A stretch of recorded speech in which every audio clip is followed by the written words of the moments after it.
Canal Escute Áudio Novel. Se inscreva. Novel Teoria Fanfic.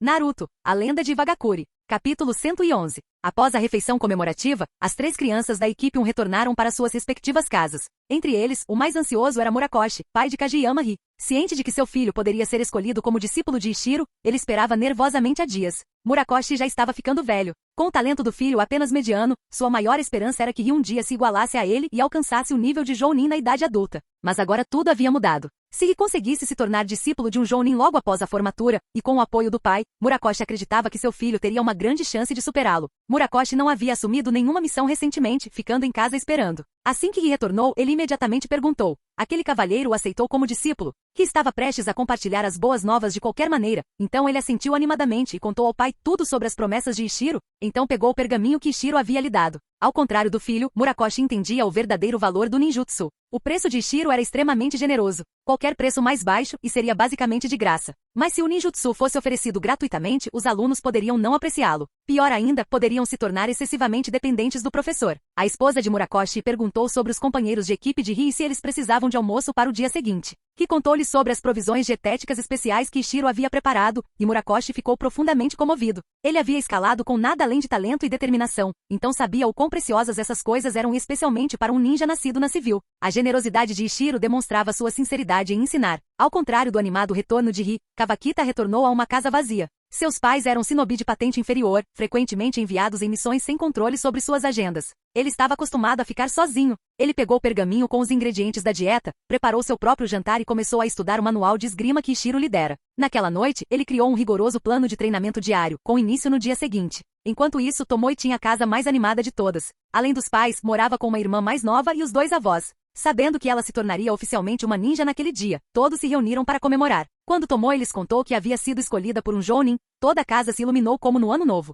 Embora não entendessem os detalhes do sistema ninja, sabiam a diferença entre um Chunin e um Jounin. Para eles, Tomoe mal havia se dado bem como ninja, conseguir um professor Jounin era um milagre. Sua irmã mais nova, também aluna da academia, ficou perplexa. Ela ouvirá rumores sobre um Jounin vindo para selecionar discípulos, mas achava que isso se aplicava apenas à elite. Nunca imaginou que envolveria sua irmã, comum. Depois disso, ela continuou importunando Tomoe para que ela contasse tudo o que o Jounin havia dito. No dia seguinte, a equipe 1 começou oficialmente a aceitar missões, começando com missões de nível D para acomodar Tomoe, o mais fraco entre eles. Missões de nível D eram tarefas que até pessoas comuns conseguiam realizar. Seu primeiro trabalho foi colher frutas para um rico proprietário de terras perto da vila, que possuía um grande pomar. No país da terra, frutas eram um item de luxo. O proprietário achou que os trabalhadores comuns eram muito lentos, então ele passou a tarefa para Iwagakure. Quando Ishiro chegou com seus 3 alunos novatos, o proprietário não se importou com a aparência jovial deles. Ele estava claramente acostumado a trabalhar com ninjas. Ele explicou as regras, observou as crianças colhendo algumas frutas e os deixou sozinhos quando se sentiram satisfeitos com seus métodos. Como líder Jounin, Ishiro não precisava participar diretamente, apenas supervisionar e receber a recompensa. Assim que seus alunos começaram, ele foi até um riacho próximo e continuou estudando como aprimorar sua técnica de fio de pressão de água. Embora parecesse imerso em seu próprio trabalho, Ishiro nunca parava de observar seus alunos. Para ele, a equipe 1 era mais promissora do que a maioria imaginava. Nenhum dos 3 possuía talento inato excepcional, o de Tomoe, na verdade, estava abaixo da média. Mas cada um tinha seus próprios pontos fortes.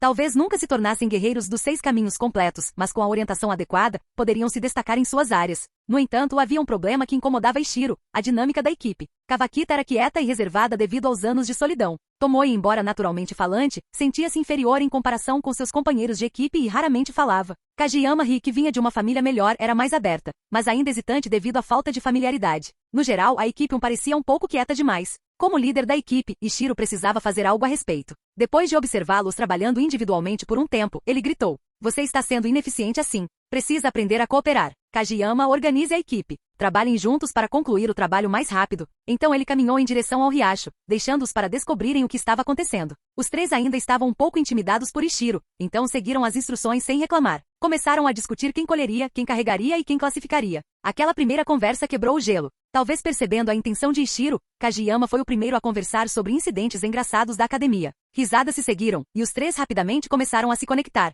Observando isso de longe, Ishiro sentiu-se genuinamente satisfeito. Kageyama era definitivamente uma boa escolha. Liderar seus companheiros no trabalho em equipe já era um elogio por si só. No final do dia, o pomar estava limpo. Graças à sua resistência ninja, o trabalho foi fácil. Até Tomoe, o mais fraco dos três, não teve problemas em acompanhar. Embora o dia fosse longo, nenhum deles estava realmente cansado. O proprietário havia planejado servir almoço, mas Ishiro trouxe as refeições nutritivas preparadas, o que rapidamente acabou com a ideia. No mundo ninja, a força vinha em primeiro lugar. Naquele momento, construir uma base sólida era vital para os três alunos. Tomoe e Kawakita, em especial, precisavam de suporte nutricional para o crescimento físico. O treinamento de Kawakita com a espada exigia energia. Sem ela, ele não seria capaz de manter seu regime. Como Ishiro os havia acolhido como discípulos, ele não iria economizar recursos. De volta à aldeia, Ishiro atribuiu o relatório da missão aos alunos e disse que eles se revezariam na redação. Kageyama seria o primeiro. Para a diversão de Ishiro, eles não viam isso como uma tarefa, mas sim como um sinal de que ele confiava neles. Ele sorriu, lembrando-se dos dias em que Kitsushi o havia enganado e o feito pensar a mesma coisa. Naquela noite, Ishiro retornou para continuar seu próprio desenvolvimento de jutsu. Os três alunos também foram para casa e treinaram por mais 2 a 3 horas antes de dormir. Na manhã seguinte, todos acordariam cedo para o treinamento físico. E assim começou sua rotina pacífica, uma missão de classificação D por dia. Na calmaria antes da tempestade da guerra, Ishiro vivenciou um raro período de estabilidade e paz. Depois de mais de 10 missões, Ishiro percebeu que as crianças estavam muito confortáveis umas com as outras, então decidiu tirar um dia de folga e testar a força delas, e então fornecer orientação individual. Primeiro veio uma luta de treino. Diante de 3 genins, Ishiro os derrotou facilmente usando apenas taijutsu. Ele nem se preocupou com ninjutsu ou shunshin. Não demorou muito para que ele colocasse à prova todos os seus trunfos. Quando a luta terminou, Ishiro olhou para os três e suspirou. Suas técnicas de batalha eram básicas. A maior parte do ataque vinha de kunai e shuriken. Kawakita pelo menos tinha uma espada, mas não era refinada. Kageyama só conhecia a parede de água e não tinha nenhum jutsu ofensivo. Tomoe nem sequer dominava completamente as técnicas dos 3 corpos. Após um breve descanso, Ishiro iniciou o acompanhamento personalizado.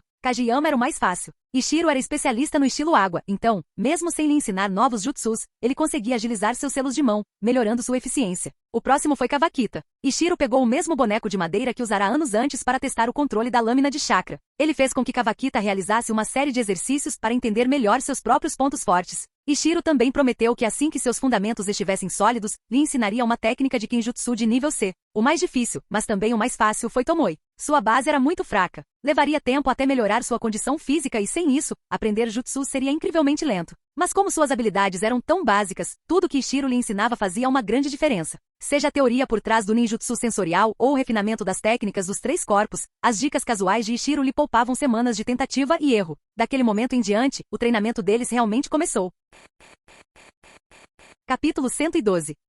Partindo dos fundamentos mais simples, Ishiro primeiro instruiu Tomoe sobre as técnicas dos 3 corpos. Isso era algo que o próprio Ishiro havia se esforçado muito para dominar. Naquela época, suas reservas de chakra eram ainda menores do que o nível atual de Tomoe. Ele só conseguia usar um jutsu por dia. E aprender a técnica da transformação levou muito tempo. Graças à sua base sólida, ensinar Tomoe foi fácil para ele. Em apenas meia hora, ela sentiu que sua compreensão anterior estava completamente equivocada. Observando-a correr animadamente para um canto para praticar, Ishiro a sentiu satisfeito. A condição física de Tomoe era precária e sua quantidade de chakra baixa, além de não ter recebido orientação adequada durante sua infância. Não era de se admirar que seu desempenho tivesse sido tão deficiente. Mas ela tinha uma compreensão razoável e uma sensibilidade inata ao chakra. Ishiro não sabia dizer ao certo quais benefícios a longo prazo a sensibilidade ao chakra poderia trazer, mas a vantagem imediata era evidente: controle do chakra. Infelizmente, seus métodos de treinamento anteriores estavam completamente desviados, resultando em muito esforço e pouco retorno. Além disso, com a pressão do exame de formatura pairando sobre ela, Tomoe concentrou suas escassas reservas de chakra no treinamento físico. Seus resultados foram previsivelmente ruins. Agora, com a orientação de Ishiro, sua mentalidade e compreensão haviam sido corrigidas. De repente, tudo que antes parecia difícil passou a ser fácil. Das 3 técnicas corporais, Tomoe era mais hábil na técnica de transformação, então ela praticou primeiro. Depois de ouvir a explicação de Ishiro, ela começou a próxima tentativa. Desta vez, tudo parecia diferente. Seu chakra estava mais obediente, e ela até omitiu instintivamente um selo de mão. Pull! Ela se transformou com sucesso na irmã mais nova, com o rosto cheio de descrença. Percebendo o que acabará de acontecer, ela soltou um grito de alegria. Era a primeira vez que simplificava um jutsu. Nunca imaginou que também seria capaz de fazer algo que antes acreditava que só gênios conseguiam. Naquele momento, Ishiro tinha acabado de chamar Kawakita. Os dois olharam para a comemoração de Tomoe e então começaram a sessão. Para Kawakita, a teoria não era tão importante, a demonstração era fundamental. Ishiro usou o boneco de madeira dos seus dias de treinamento, atingindo pontos de pressão com sua lâmina para ensinar como Kawakita podia avaliar seu próprio progresso. Então, um por um, ele analisou cada movimento básico da esgrima, detalhando-os e explicando a lógica por trás deles. Kawakita ouvia atentamente. A academia não ensinava nada parecido. Seu currículo focava em fundamentos gerais, não em armas. E como seus pais eram apenas shinobi de baixa patente, também não podiam oferecer muita ajuda. Até então, Kawakita havia se baseado inteiramente no autodidatismo. Graças à orientação de Ishiro, ele corrigiu vários movimentos e hábitos de treinamento. Depois, partiu para a prática. Mas o progresso na esgrima exigia tempo, não havia um caminho rápido para a maestria. Por último, veio Kageyama Ri. Seu pai conhecia um pouco de liberação de água, mas não era sua especialidade principal. Portanto, Ri mal teve contato com conhecimentos de nível superior, não havia como desenvolver novos jutsus sozinho. Então, o primeiro objetivo de Ishiro foi ampliar seus horizontes. Ele levou Ri ao rio e demonstrou todos os jutsus de liberação de água que havia aprendido. Depois de mostrar cada técnica, Ishiro explicou brevemente como elas funcionavam. As explicações não foram aprofundadas, apenas o suficiente para dar a Ri uma compreensão mais ampla de como a liberação de água poderia ser. Então veio o ponto alto, a simplificação dos selos de mão. Ishiro explicou como havia simplificado os selos de cada jutsu e compartilhou o raciocínio por trás deles. Que já estava tentando simplificar a parede de água, então com essa orientação, ele agora tinha clareza e imediatamente retomou o treinamento. Todo o conteúdo ensinado hoje era teórico. Ishiro não se aprofundou no treinamento prático como Kakashi, pois o nível de seus alunos estava muito abaixo do de Naruto e seus amigos. Sakura e Sasuke já possuíam excelente conhecimento teórico. Naruto, por outro lado, era tão fraco em teoria que era melhor pular tudo e simplesmente colocá-lo em prática. Mas os alunos de Ishiro não eram os mesmos. A teoria de Tomoe era razoável, para um aluno de uma turma normal. Os outros dois também não eram muito bons em teoria. Então ele teve que começar a construir a base. Assim que os três estavam totalmente engajados, Ishiro retomou o desenvolvimento de seu jutsu fio de pressão de água. Talvez fosse o bom humor, ou talvez o progresso de seus alunos lhe trouxesse sorte. Pela primeira vez, Ishiro conseguiu mover o fio de pressão de água após lançá-lo. Ele manteve o fio firme a 1,5 metros de comprimento e a empurrou um pouquinho para a direita, cerca de 1 grau de arco, antes que ela se rompesse. O processo todo levou 30 segundos. Era lento demais para um combate real, mas foi um verdadeiro avanço. Encorajado, ele tentou novamente. Desta vez, moveu o fio de pressão de água de mesmo comprimento, cerca de 2 graus, e levou ainda menos tempo. Exultante, Ishiro sorriu.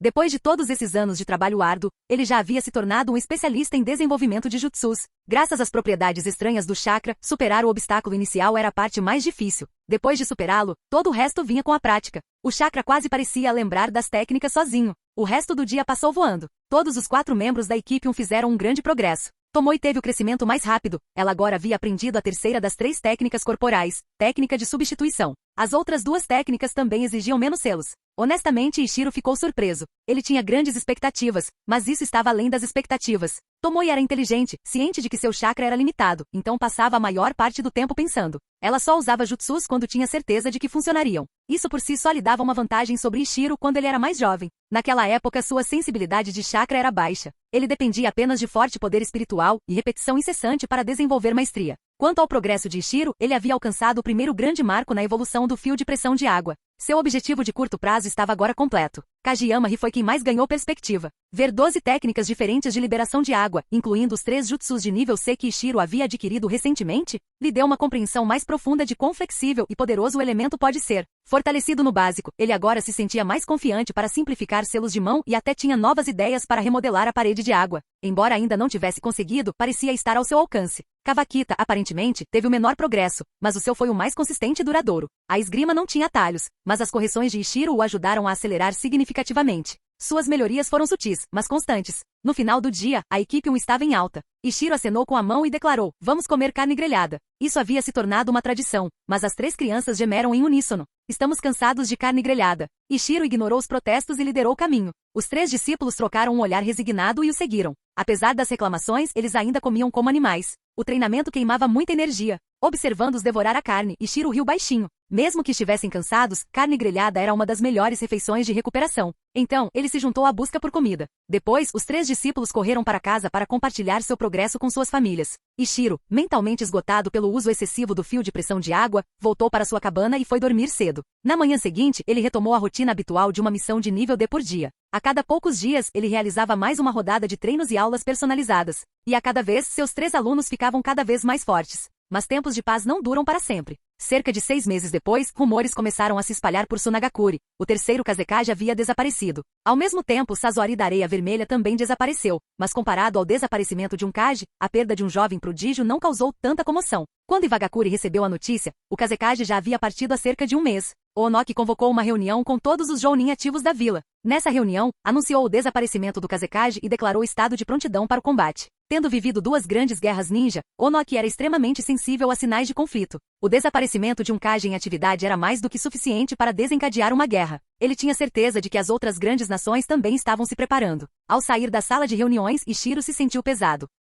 Todos esses anos de preparação, e agora finalmente chegou a hora. Desde o momento em que transmigrou, ele planejou dois períodos principais, a Quarta Grande Guerra Ninja, como objetivo final, e a Terceira Grande Guerra Ninja, como desafio imediato. Pelo que ele sabia, a Terceira Guerra foi menos intensa que a primeira, mas ainda assim devastadora. Ela ceifou a vida de dois Kage, o terceiro Raikage e o terceiro Mizukage, incluindo o Kazekage, que foi dado como morto antes mesmo do início da guerra, isso totalizava 3. A primeira guerra matou ainda mais. Pelo menos 3 Kage morreram, com o segundo Hokage e o segundo Raikage também sucumbindo a conflitos internos. Ao todo, 5 Kage foram perdidos. Isso marcou uma mudança completa de geração na liderança. A terceira guerra também foi mortal para os shinobi comuns. Até crianças de 10 anos de Konoha foram enviadas para o campo de batalha. Konoha havia essencialmente trocado seu futuro pela vitória. Ishiro não tinha dúvidas de que as outras aldeias haviam sofrido tanto quanto ele. Caso contrário, Minato sozinho não teria sido suficiente para deter a guerra. Infelizmente, o cânone não revelou muito sobre esse período. Isso significava que Ishiro tinha poucas referências.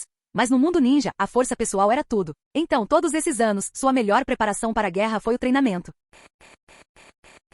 Capítulo 113. Como o enredo desse período na história original não era bem desenvolvido, Ishiro não tinha muito a mencionar. E no mundo shinobi, o mais importante é a própria força. Ao longo dos anos, a preparação mais completa que Ishiro fez para a Terceira Grande Guerra Ninja foi seu treinamento. Agora que a guerra se aproximava, Ishiro sentiu que também era hora de ajudar seus 3 discípulos a se prepararem. E a melhor maneira de fazer isso era naturalmente, treinando. Era hora de transmitir mais algumas técnicas a eles. Nos últimos 6 meses, a equipe 1 vinha aceitando quase exclusivamente missões de nível D. Apenas em algumas ocasiões, quando seus alunos o importunavam incansavelmente, Ishiro aceitou, relutantemente, missões de nível C. Mesmo assim, aquelas missões de nível C eram do tipo de baixo risco, missões que podiam ser concluídas em 1 ou 2 dias, 5 no máximo. Não que Ishiro estivesse mimando seus discípulos, era simplesmente que eles ainda eram muito fracos. Quando Ishiro estava sob o comando de Kitsushi, sua primeira missão após a formatura foi de rank C. Mas isso porque ele e seus companheiros eram elites da classe especial. Seus alunos atuais, no entanto, eram bem menos desenvolvidos. Se quisessem crescer rapidamente, o que mais precisavam era de um tempo de treinamento focado. Assim, embora 6 meses tivessem se passado, o histórico de missões da equipe 1 não era particularmente impressionante. Comparados a outros esquadrões de elite de sua geração, eles estavam claramente atrasados. Mas isso não preocupava Ishiro. O que importava para ele era o progresso real. Depois de meio ano, o crescimento mais evidente veio de Tomoe. Primeiro, seu corpo estava mais fraco, então as refeições nutritivas tiveram um maior efeito. Suas reservas de chakra quase dobraram desde a formatura. Em segundo lugar, sob a orientação de Ishiro, ela começou a desenvolver seu talento para a sensibilidade ao chakra. Agora, não só havia simplificado as técnicas dos 3 corpos quase ao nível de Ishiro, como também havia dominado jutsus sensoriais. O mais surpreendente de tudo é que, devido à sua alta sensibilidade de chakra, seu alcance de percepção também era impressionante. Quase comparável ao de Ishiro quando ele tinha seu forte aumento de energia espiritual. Quanto a subir em árvores e caminhar na água, foram ridiculamente fáceis para ela. Ela os completou com facilidade. Sua única fraqueza agora era a velocidade dos selos de mão. Ela mal conseguia realizar 2 selos por segundo. Mas isso estava melhorando, e seu potencial parecia muito promissor. A princípio, Ishiro pensou que Kageyama seria a pessoa a seguir seus passos.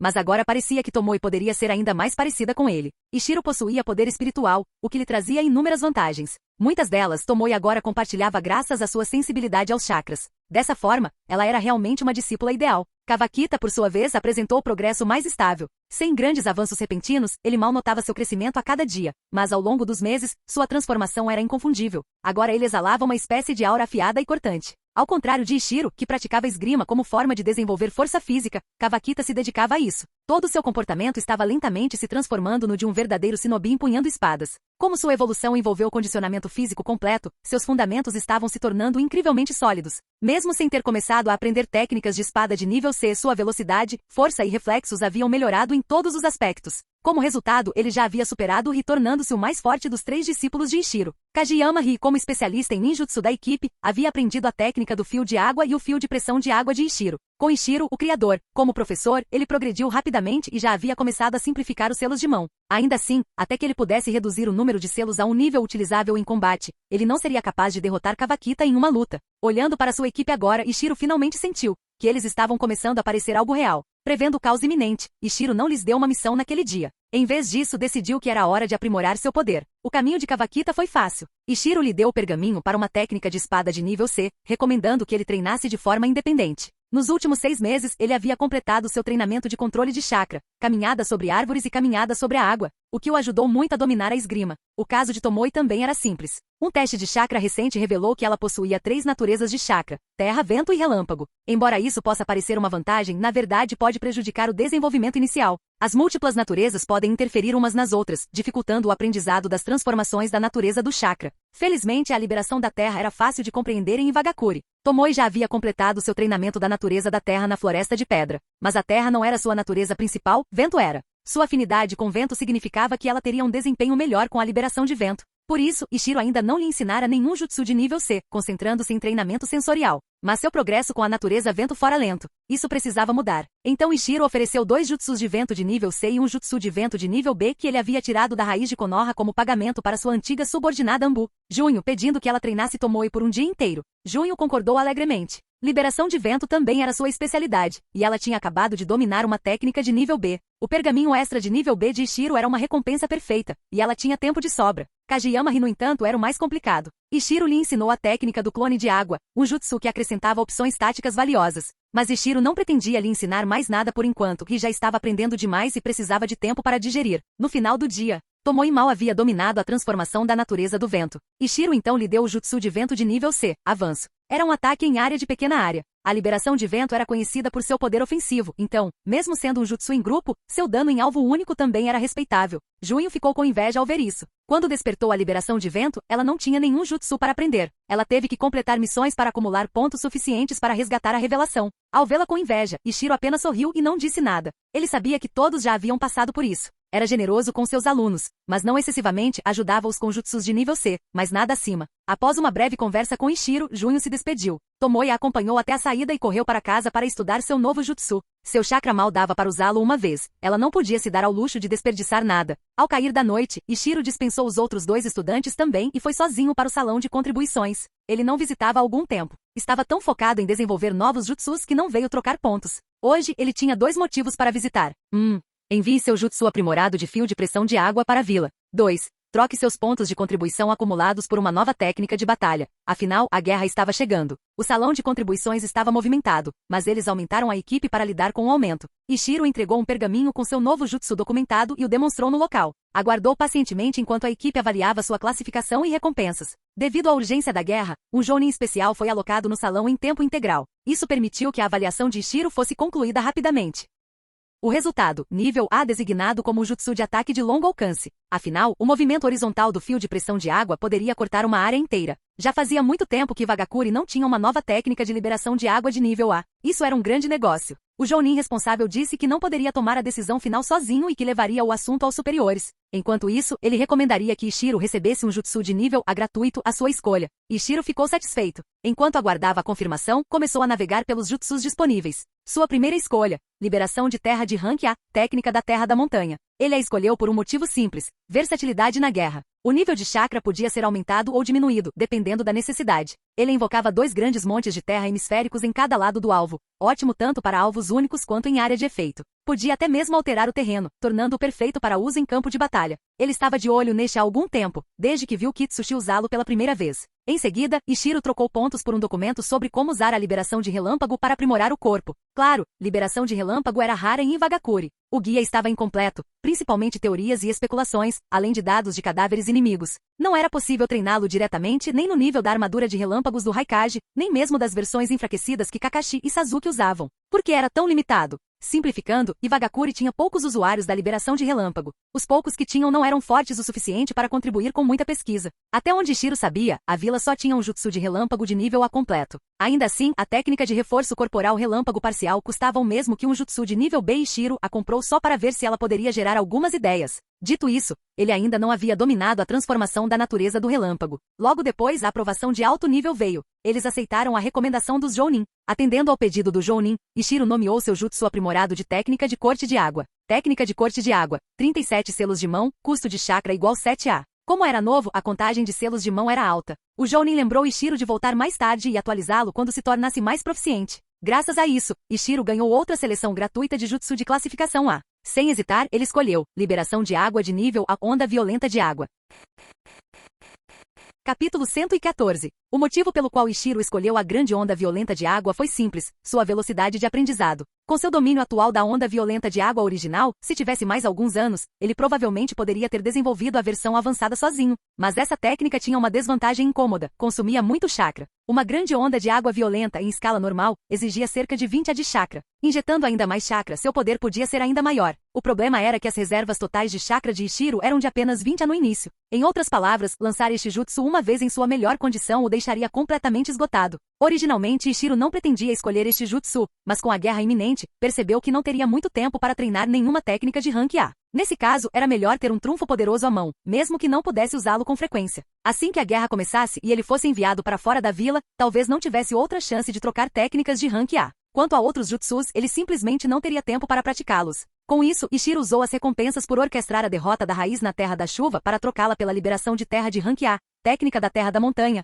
e usou a recompensa por submeter sua técnica de corte de água para obter a grande onda de água violenta. Ele também gastou pontos de contribuição em um método de reforço corporal com liberação de relâmpago. Agora, com algumas dezenas de milhares de pontos de contribuição restantes em sua conta, Ishiro sentiu que não havia mais nada de que precisasse urgentemente. Então, sem hesitar, ele saiu do escritório de contribuições. Após concluir suas trocas, Ishiro preparou diversos suprimentos de guerra. Felizmente, com seu domínio das técnicas de selamento, ele conseguiu armazenar todos os itens em pergaminhos para facilitar o transporte. Daquele dia em diante, Ishiro parou de levar seus alunos em missões. Em vez disso, ele os levava diariamente a um rio próximo para treinamento intensivo. Ele também começou a se dedicar intensamente às duas novas técnicas de nível a que acabará de obter. Ele começou com a grande onda violenta de água. Devido ao seu enorme custo de chakra, ele não podia se dar ao luxo de desperdiçá-lo desnecessariamente. Seguindo o método de Tomoe, Ishiro primeiro estudou a fundo a teoria por trás do jutsu. Em seguida, ensaiou mentalmente todo o processo de conjuração, identificando possíveis falhas. Para cada falha, ele criou possíveis soluções, classificou-as e, em seguida, testou as opções mais viáveis. Este método se mostrou bastante eficaz, reduziu significativamente o número de tentativas frustradas. É claro que parte do motivo pelo qual tudo correu tão bem foi que Ishiro já possuía uma base sólida neste jutsu. Sendo a versão aprimorada da onda de água violenta, ela própria é uma evolução da onda de choque de água. Ishiro poderia ser considerado seu sucessor espiritual, fazia sentido que aprendê-la fosse tranquilo. Inicialmente, Ishiro estimou que levaria uma dúzia de tentativas e cerca de meio mês para dominá-lo. Mas, usando a abordagem de Tomoe, ele conseguiu em apenas 7 ou 8 tentativas. Como essa técnica era para ser um trunfo, ele não dedicou mais tempo à prática. Suas escassas reservas de chakra não aguentavam o esforço. Em seguida, ele se concentrou na técnica da Terra da Montanha, que era muito mais difícil de dominar. Felizmente, ela permitia uma saída de chakra ajustável. No mínimo, exigia cerca de 70 chakra B para ser lançada, embora naquele nível fosse comparável em poder a um jutsu básico de nível B. Quanto ao limite máximo, Ishiro tinha quase certeza de que não havia nenhum. Afinal, na história original, Ketsushi usou esse jutsu para restringir os movimentos da estátua demoníaca do caminho exterior. Para aumentar a frequência de prática, Ishiro manteve sua produção de chakra no mínimo.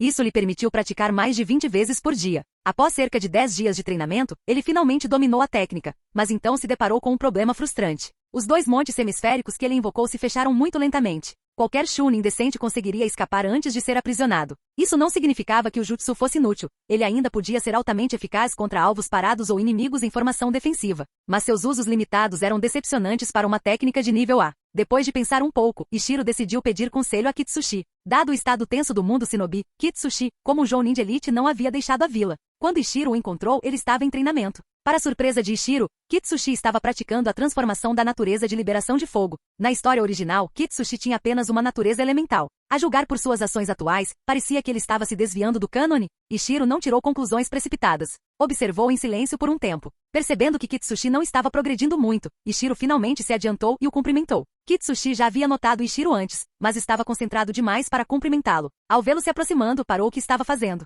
Ishiro primeiro perguntou sobre o treinamento de fogo de Kitsushi. Aparentemente, Kitsushi não planejava aprender a liberação de fogo. Sua personalidade não era particularmente adequada para a transformação da natureza do chakra. Até mesmo a liberação de terra fora algo que ele havia aprendido através da meditação na floresta de pedra, não era algo verdadeiramente autodesenvolvido. Nesse aspecto, Ishiro superou Kitsushi. Ele já havia desenvolvido 3 naturezas elementais. Embora a água e terra tenham se desenvolvido de forma um tanto confusa, seu desenvolvimento da liberação de fogo foi bem planejado e metódico. Então Ishiro compartilhou sua experiência completa no desenvolvimento da liberação de fogo. Para sua surpresa, Kitsushi havia começado essa jornada por causa dele. O relatório que Ishiro havia enviado à vila, no valor de dezenas de milhares de pontos de contribuição, havia inspirado uma onda de treinamento multinatureza entre os shinobi. Kitsushi se sentiu motivado a tentar também. Sabendo que o relatório vinha de Ishiro, ele ansiosamente pediu conselhos detalhados. Ishiro tinha vindo originalmente pedir orientação a Kitsushi, então propôs diretamente que Kitsushi se juntasse à equipe 1 para treinar nos próximos dias. Kitsushi concordou prontamente. A partir do dia seguinte, os 3 alunos de Ishiro treinaram em suas próprias disciplinas, enquanto Ishiro e Kitsushi trabalharam juntos na prática da natureza elemental.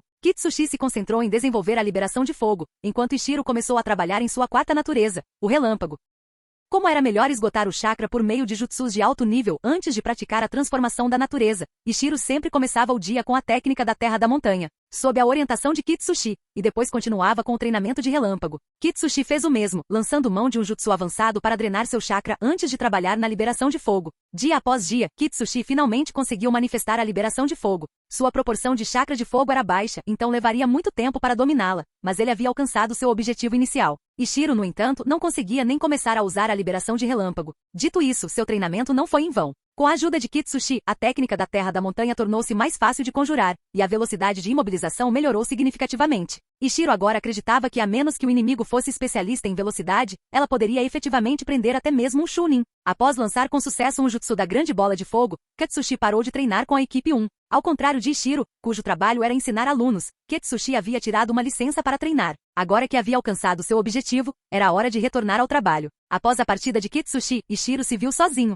Sua mente, já inquieta pela guerra iminente, ficou ainda mais perturbada. Ele desistiu da liberação de relâmpagos por hora. Desenvolver novos elementos exigia imensa paciência, que ele simplesmente não tinha no momento. Ele decidiu refinar sua técnica de pedra leve pesada, na esperança de eventualmente desenvolver a técnica de pedra de peso adicional. Ele havia tentado praticar a fusão de chakras diretamente. Embora sua liberação de terra não estivesse no nível necessário, sua liberação de água excedia em muito o padrão, especialmente após desenvolver a técnica de corte de água. Ele esperava que sua força na água pudesse compensar. Infelizmente, o resultado foi decepcionante. De acordo com o pergaminho da técnica secreta de nível A, os requisitos listados eram mínimos. Ishiro percebeu então que tentar encurtar o treinamento de fusão de chakra dessa maneira provavelmente nunca daria certo, mesmo depois de décadas. Em vez de perder tempo, seria mais eficaz dominar completamente a liberação da terra primeiro. Mas com sua mente inquieta, ele não conseguia se concentrar na transformação da natureza, nem conseguia se concentrar no desenvolvimento da técnica da pedra com peso adicional. Nesse estado, qualquer tentativa representava o dobro do esforço e metade do resultado.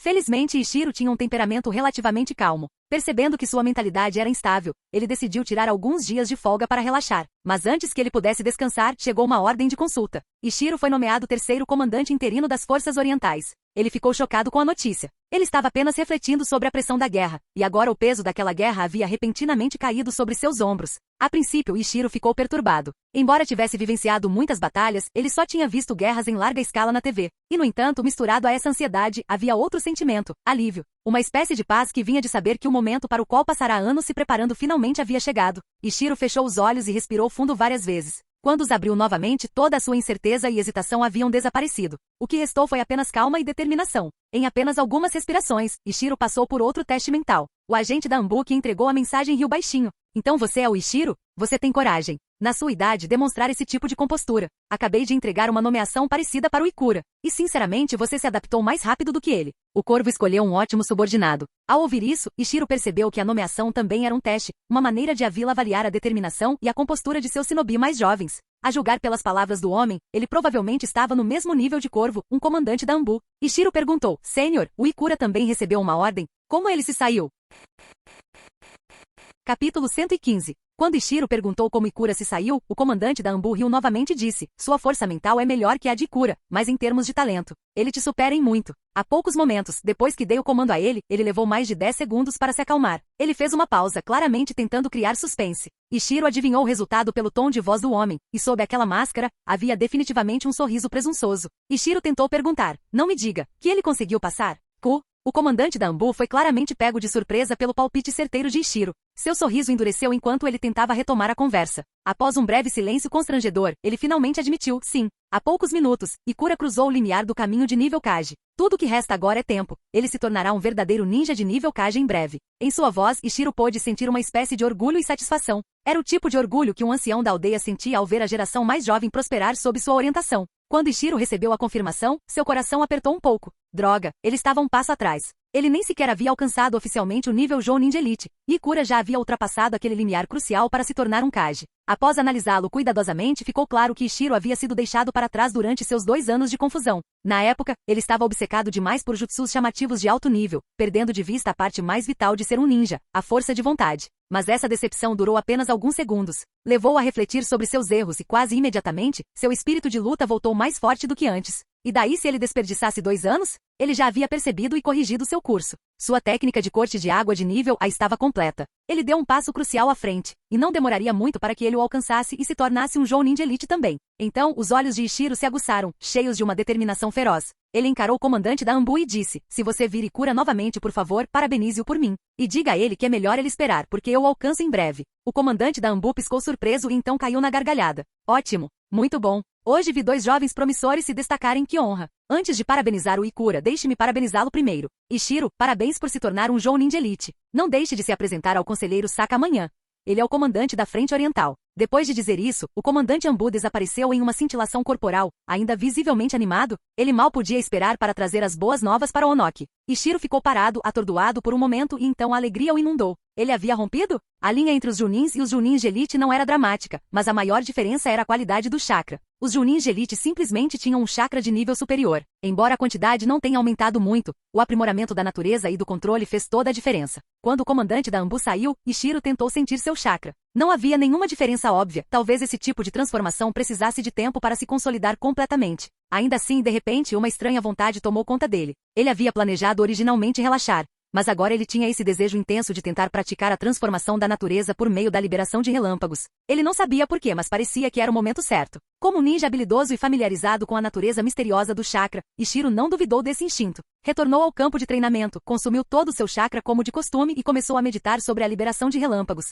Talvez fosse devido ao pico de energia mental e espiritual após sua descoberta. Desta vez, todas as 5 naturezas elementais dentro dele estavam ativas, e em um de seus dedos, um tênue arco de relâmpago ganhou vida. Olhando para o pequeno flash, Ishiro ficou sem palavras. Sério? Todas aquelas vezes que tentei e falhei, e agora que eu nem planejava ter sucesso, funciona? Ele riu e balançou a cabeça. Quando treinava a liberação de fogo levará muito mais tempo do que isso. Comparado a isso, aquilo tinha sido fácil. Sem desperdiçar a oportunidade, Ishiro mergulhou no treinamento de relâmpagos. Talvez devido ao seu recente avanço, o equilíbrio do seu chakra interno tenha mudado. Embora o progresso inicial tenha sido rápido, seu ritmo logo desacelerou novamente. Ao final da sessão, ele não havia dominado completamente a transformação da natureza, mas havia feito um progresso substancial. Ishiro estimou que em cerca de 10 dias, ele poderia começar a aprender o jutsu de liberação de relâmpagos. De repente, algo lhe ocorreu. Sem explicar nada aos seus 3 alunos confusos, ele desapareceu num piscar de olhos em direção a um destino específico. Aquele lugar era a casa de Ikura. Como esperado, Ikura estava em casa. Ao ver Ishiro pular o muro, ficou um pouco confuso, mas antes que pudesse perguntar qualquer coisa, Ishiro disparou. Rápido!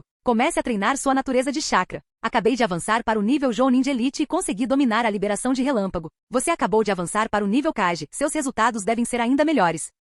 Ikura congelou por um segundo. Não sabia como Ishiro descobrira sua descoberta, mas entendeu imediatamente a mensagem. Sem perder tempo, partiu para o campo de treinamento particular de sua família. Vindo de uma família nobre, Ikura tinha acesso a um grande campo de treinamento privado, mais do que suficiente para esse tipo de experimento. Aliviado, Ishiro se virou. Só então percebendo que havia outras pessoas no pátio. Ele reconheceu 2 deles. Um era o pai de Ikura, Mitani Yuka, um Jounin cuja força era acima da média, mesmo não sendo um Jounin de Elite. O outro era o próprio Onoki. Onoki recebeu o relatório do comandante da Anbu e se apresentou a Ishiro. Ele estava conversando com Ikura sobre sua descoberta quando Ishiro chegou. Onoki era tão pequeno que Ishiro não o havia notado antes, até agora. Sentindo-se um pouco constrangido, Ishiro fez uma reverência. Felizmente, Onoki não se importou. Ele perguntou, curioso, Ishiro, você tem certeza de que treinar a natureza do chakra logo após um avanço ajuda? Ishiro assentiu e depois balançou a cabeça. Não tenho certeza, mas senti que meu progresso na liberação de relâmpago foi muito mais rápido logo após meu avanço. O efeito, porém, desapareceu com o tempo. Onoki cantarolou e não insistiu mais. Ele e Mitani e Yuka seguiram Ikura para o campo de treinamento com Ishiro logo atrás.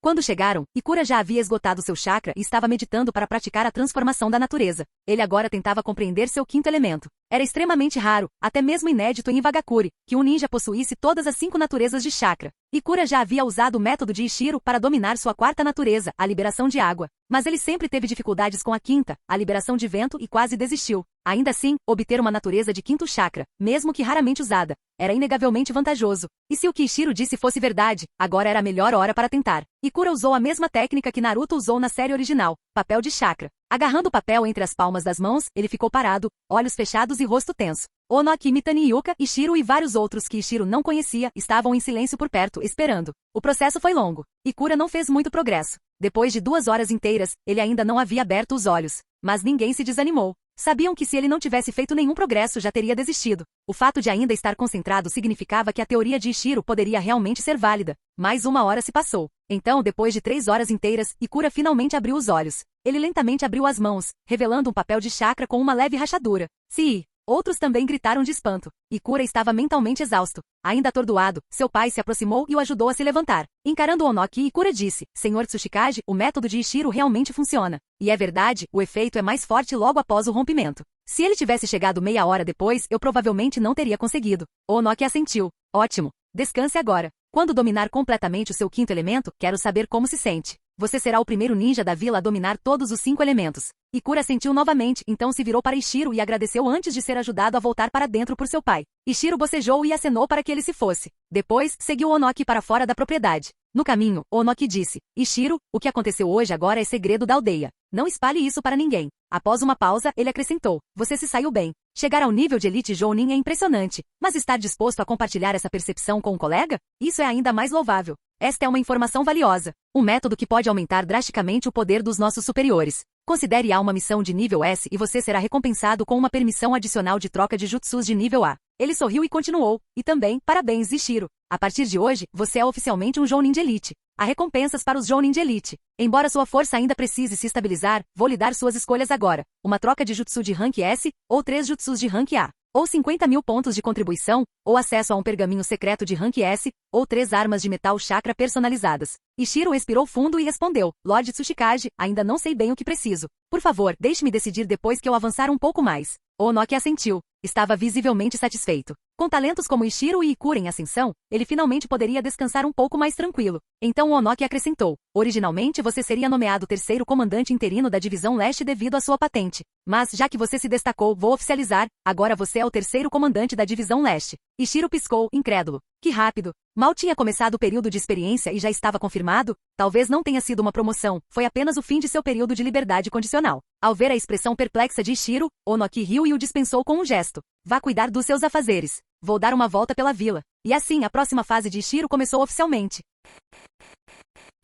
Canal Escute Áudio Novel. Capítulo 116. Após se separar de Onoki, Ishiro retornou ao campo de treinamento. Ele não tinha certeza se seus 3 subordinados ainda estavam praticando. Quando ele chegou, de fato, os 3 ainda estavam trabalhando duro. Embora ainda fossem apenas genins como alunos de Ishiro, eles tinham acesso a certas informações, o suficiente para saber que o mundo ninja estava à beira de uma guerra. Então, os 3 silenciosamente aumentaram a intensidade do treinamento. Ishiro percebeu isso e, para garantir a saúde deles, aumentou o suprimento de suplementos nutricionais. O sol já estava quase se pondo, mas o trio continuou treinando. Observando de longe, Ishiro sentiu uma onda de emoção. Dos 3, a força de Kawakita havia melhorado a ponto de, armado com um Kenjutsu de nível C, ele poder lutar com alguns genins experientes em combate corpo a corpo sem ficar em desvantagem. Tomoe, como uma ninja de suporte, havia desenvolvido excelentes habilidades sensoriais que seriam úteis na guerra que se aproximava. A técnica de liberação de vento que ela estava prestes a dominar também se tornaria um recurso valioso. Ironicamente, aquele que antes parecia o mais promissor, Kageyama Ryu, estava agora em uma situação mais complicada. Genins do tipo ninjutsu costumavam ter dificuldades nos estágios iniciais.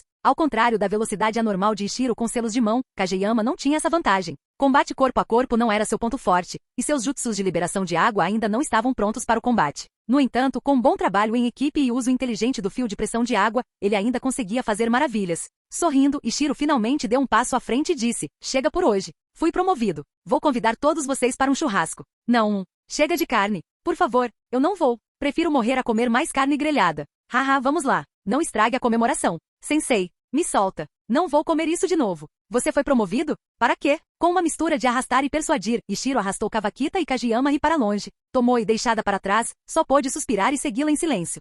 No dia seguinte, Ishiro deu um dia de folga para a equipe 1 e foi se reportar a Saka. As divisões Leste, Oeste e Sul ainda não haviam se mobilizado. Ainda eram apenas estruturas. A divisão Leste tinha um comandante, o conselheiro Saka, e 3 vice-comandantes. Os antigos superiores de Ishiro, Koruja e Kitsushi, e agora o próprio Ishiro. Suas fileiras eram primeiro, segundo e terceiro vice-comandantes, respectivamente. A divisão oriental tinha como principal tarefa proteger o país do Relâmpago, que fazia fronteira com a costa oeste do país da Terra. Nas duas guerras anteriores, Komogakure havia enviado pequenas forças para atacar o litoral. Ao mesmo tempo, a divisão leste servia como unidade ofensiva de reserva contra a Terra do Fogo. Uma guerra em larga escala com Como era improvável, então a divisão leste poderia se deslocar para o sul e abrir uma segunda frente contra Konoha a qualquer momento. A divisão sul foi o principal campo de batalha contra Konoha. Como a guerra ainda não havia começado formalmente, a divisão leste era apenas uma estrutura vazia por enquanto. Além do comandante e dos 3 vice-comandantes, não havia membros formais. Ainda assim, os esquadrões de Ishiro e Kitsushi foram automaticamente designados. Os postos avançados de fronteira e a patrulha Anbu também ficaram sob o comando oriental.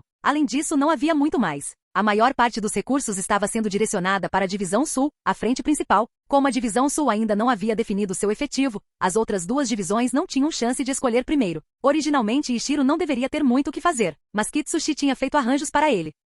Acontece que Ishiro havia sido recomendado como vice-comandante pelo próprio Kitsushi. Tendo treinado com ele nos últimos dias, Kitsushi notou a inquietação de Ishiro. Então, sugeriu que a vila desse um empurrãozinho em Ishiro, que o envolvesse nos preparativos de guerra para acabar com sua indecisão. Os superiores concordaram e organizaram aquele recente teste mental. Eles não esperavam que Ishiro e Ikura conseguissem se sair bem como resultado. Por sugestão de Kitsushi, Saka já havia designado uma tarefa para Ishiro. Mesmo após saber da promoção de Ishiro, Saka não havia revogado a ordem. A tarefa, ir para a frente oriental, reunir pessoal do posto avançado e da Anbu e selecionar um local adequado para estabelecer uma base militar. Em tempos de paz, os postos avançados eram dispersos, cobrindo grandes áreas de patrulha com efetivos esparsos. Isso servia para detectar pequenas unidades inimigas que tentavam se infiltrar furtivamente. Mas em tempos de guerra, o estado de alerta elevado tornava os pequenos esquadrões ineficazes. O foco mudou para a prevenção de ataques inimigos em larga escala. Assim, os postos avançados se consolidariam em bases centralizadas para combater invasões em grande escala. Como resultado, durante a guerra, as nações perderam o controle rígido de seus territórios internos.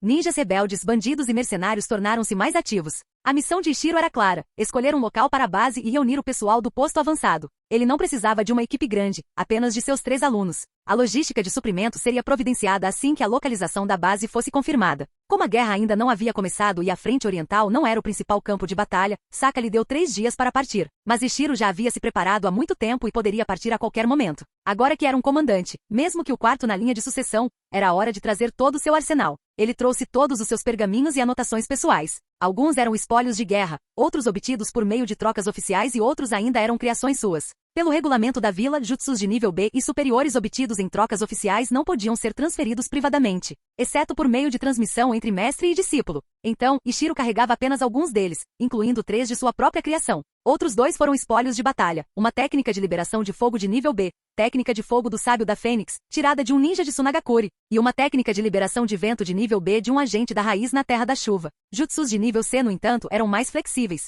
Ishiro já possuía cerca de 30, principalmente liberação de terra e água. Ele usou seus últimos pontos de contribuição para trocar por uma dúzia de jutsus de nível C em outros elementos. Com isso e seus 3 alunos, Ishiro oficialmente partiu para a guerra.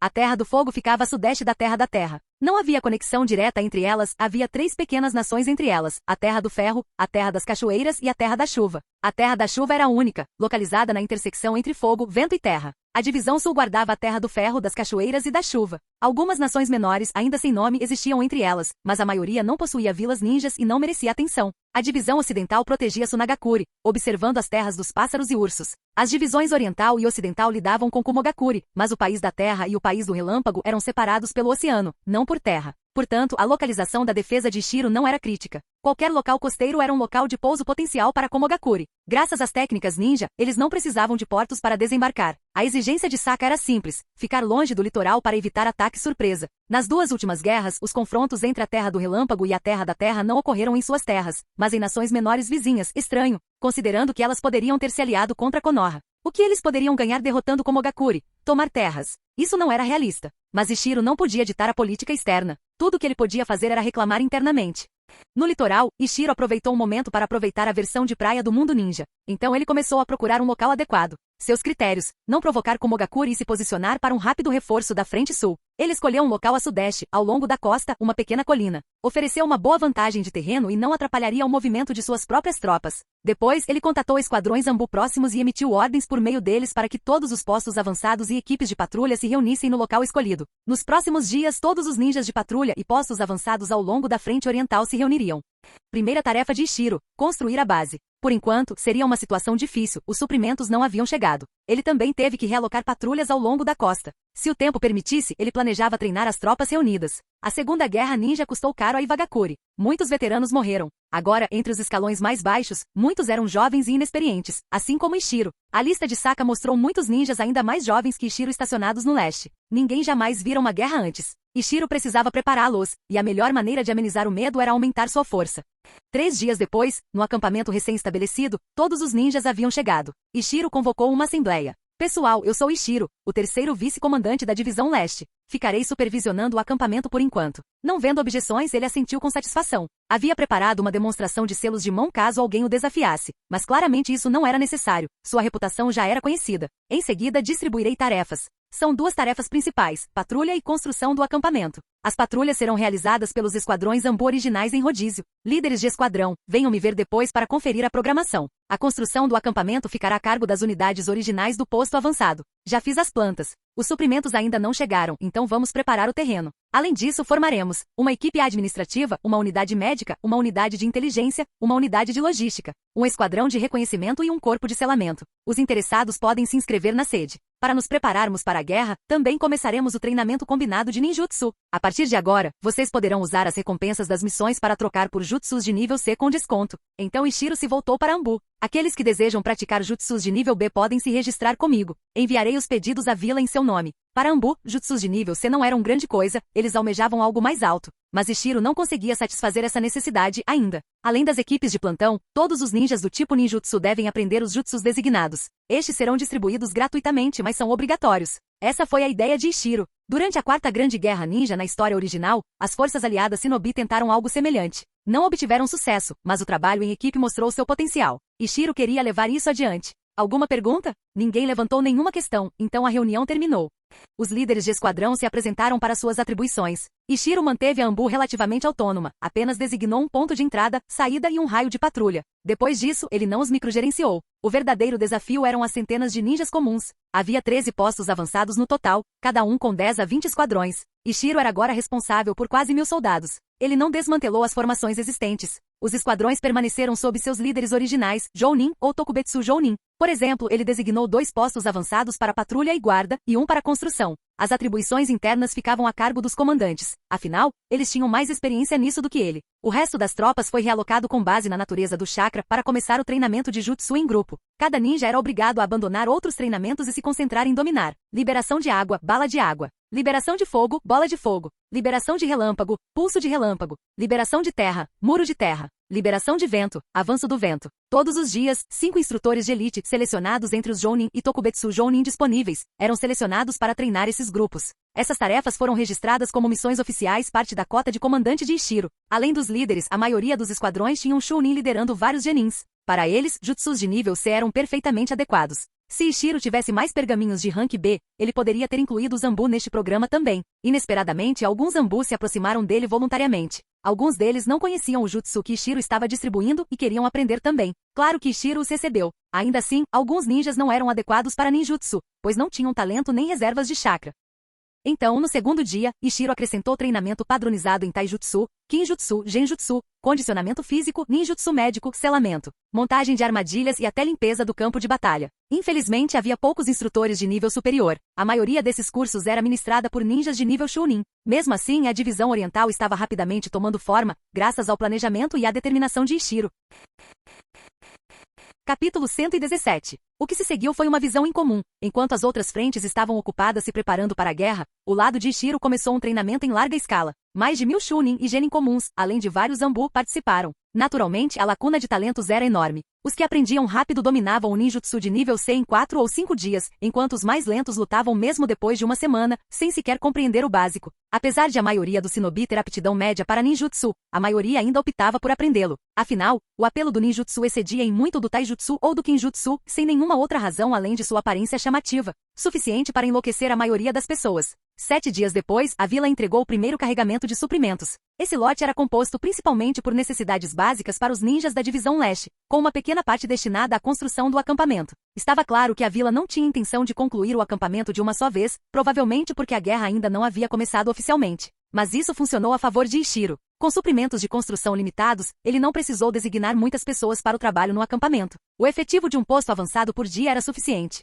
Ele esperava que os dias de treinamento prosseguissem pacificamente. No entanto, ninjas continuavam a vir até Ishiro com pedidos. Por exemplo, o líder de um posto avançado veio até ele com uma proposta. Descobriu-se que a natureza de chakra mais comum entre as tropas era a liberação de terra. Ishiro os havia designado para aprender a liberação de terra, muralha de terra, mas este jounin solicitou uma técnica mais ofensiva, alegando que muitos estavam se concentrando na muralha de terra. Ishiro ficou surpreso, ele não tinha pensado tão longe. A liberação de terra não era tão facilmente combinável com outros elementos. A onda de água combinada com relâmpago podia causar o dobro de dano aos inimigos. A bola de fogo fortalecida pela liberação de vento tornou-se comparável a uma técnica de nível B, mesmo quando executada por ninjas de nível médio. Mas a liberação de terra era mais limitada. Ishiro não tinha uma solução ideal. Então, decidiu permitir que aqueles que já dominavam uma técnica usassem menos pontos de contribuição para resgatar uma segunda. O primeiro jutsu era gratuito, puramente para fins táticos. O segundo não precisava ser. Se alguém já tivesse aprendido a parede de terra, ou a conhecesse de antemão, o objetivo estratégico de Ishiro estava alcançado. Não havia necessidade de distribuir mais de graça.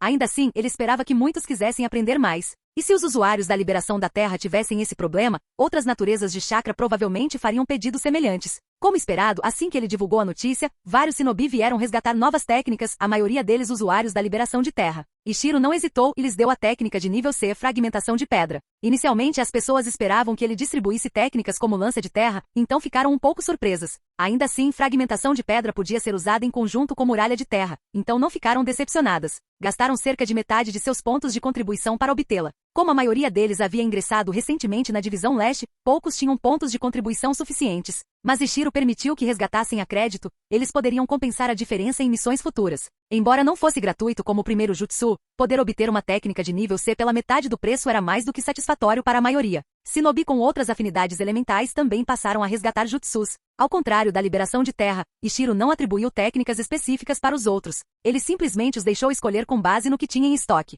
O desconto era um pouco menos generoso, cerca de 60% do preço normal. Tecnicamente, todos os países estavam se preparando para a guerra. A frente de Ishiro era considerada parte das linhas de frente, mas o combate não era esperado tão cedo. No entanto, a escolha do local do acampamento por Ishiro deixou Konoha inquieta. Estava claro que sua posição não era para lidar com Komogakure, mas sim estrategicamente apontada para Konoha. Como resultado, Konoha começou a enviar pequenas equipes para coletar informações. Ishiro, sendo um ninja sensorial, notava facilmente esses batedores durante sua vigilância de rotina. Mesmo que pertencessem ao clã Aburami e usassem Kikaishu, ele ainda os detectava. Na verdade, ele não encontrou apenas vestígios de Kikaishu, ele também descobriu sinais de Zetsu branco. A aparição do Zetsu branco imediatamente deixou Ishiro alerta. Ele aumentou o número de ninjas de patrulha e intensificou seu treinamento pessoal. Afinal, nada era mais importante do que aumentar a própria força. Há algum tempo, Ishiro havia alcançado um pequeno avanço. Mas converter esse avanço mental em poder real levou tempo e esforço. Por isso, recentemente, ele reduziu a prática de ninjutsu e o treinamento de chakra de relâmpago para se concentrar mais no condicionamento físico. Este foi o seu método mais rápido para se adaptar à sua força de vontade aprimorada.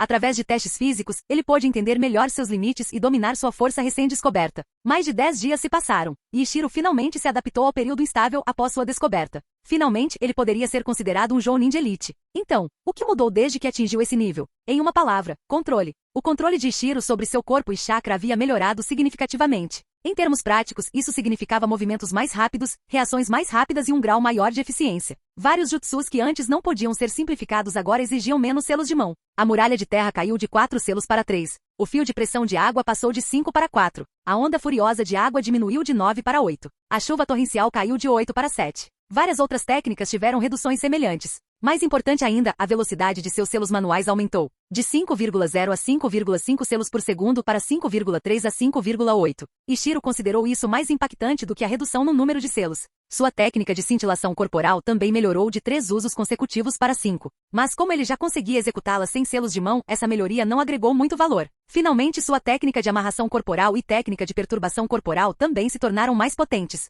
Olhando holisticamente, Ishiro inegavelmente ascendeu a um novo nível. Fazia sentido que os jounin de elite fossem classificados separadamente dos jounin comuns. Com suas forças estabilizadas, Ishiro ficou ansioso para agir. Decidiu que era hora de lidar com os ninjas de Konoha que estavam espionando perto do acampamento. Após vários dias de cuidadosa observação, ele determinou que havia 6 ninjas de Konoha, todos jounin, e provavelmente um jounin de elite. Aquele único indivíduo era o motivo pelo qual Ishiro ainda não havia agido. Ele se lembrava claramente de que 2 anos antes, em um posto de suprimentos, foram necessárias várias equipes Zanbu, incluindo um Jounin de Elite, para derrotar um único Jounin de Elite inimigo. Se esse Jounin de Elite não tivesse arriscado a vida para imobilizar o inimigo, o alvo poderia ter escapado. Agora Konoha havia enviado outro Jounin de Elite, acompanhado por 5 subordinados. Não era um problema fácil de resolver. Atualmente Ishiro era o mais forte da divisão leste, tendo acabado de se tornar um Jounin de Elite. Se reunisse esquadrões Zanbu e líderes de postos avançados, poderia reunir mais de 30 Jounin ou Jounin Tokubetsu. Isso deveria ser suficiente. No entanto, ele não podia interromper as patrulhas apenas para lançar um ataque surpresa, ou o inimigo pressentiria algo.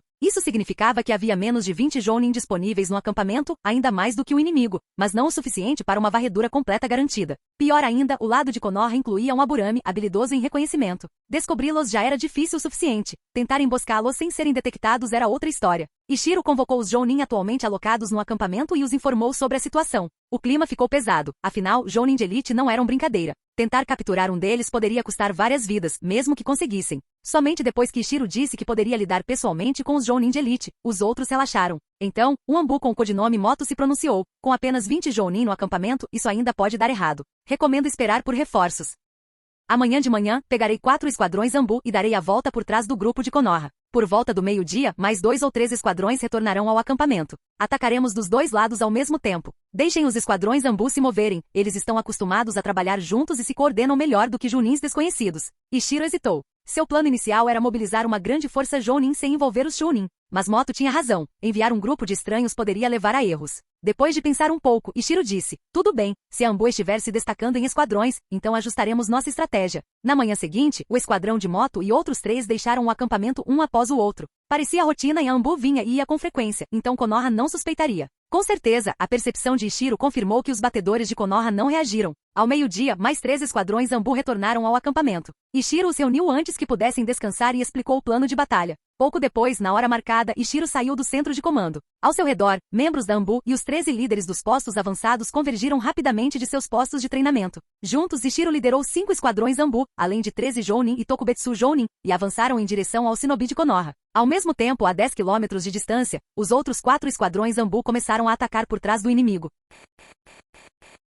Capítulo 118. Diante de um Jounin de Elite, Ishiro não ousou baixar a guarda. Durante o trajeto, ele até lançou preventivamente um jutsu de endurecimento corporal em si mesmo, por precaução. Assim que as forças de Ishiro fizeram seu movimento, os insetos posicionados para monitorar a área notaram imediatamente e retransmitiram as informações em tempo real. Aproximadamente 4 quilômetros à frente do grupo de Ishiro, 6 Shinobi de Konoha estavam reunidos, discutindo informações que haviam coletado. No centro estava um homem pálido e esguio, carregando uma espada longa nas costas. Ele resumiu as descobertas. Há cerca de 1000 Shinobi estacionados no acampamento de Iva. O mais forte entre eles parece ser um Jounin chamado Ishiro, aquele que estabeleceu a rota comercial entre a chuva e a terra. Embora seu talento em combate não esteja no mesmo nível de Ikura, ele é extremamente inteligente. Relatos de espionagem indicam que seu status em Iwagakure é quase igual ao de Ikura. Eles são considerados os gênios gêmeos da geração mais jovem. Além disso, informações da raiz afirmam que até mesmo o conselheiro Danzou sofreu uma perda em suas mãos. Além de Ishiro, há cerca de 10 esquadrões Anbu no acampamento. Alguns deles são bastante conhecidos no mundo ninja. Precisamos ser cautelosos.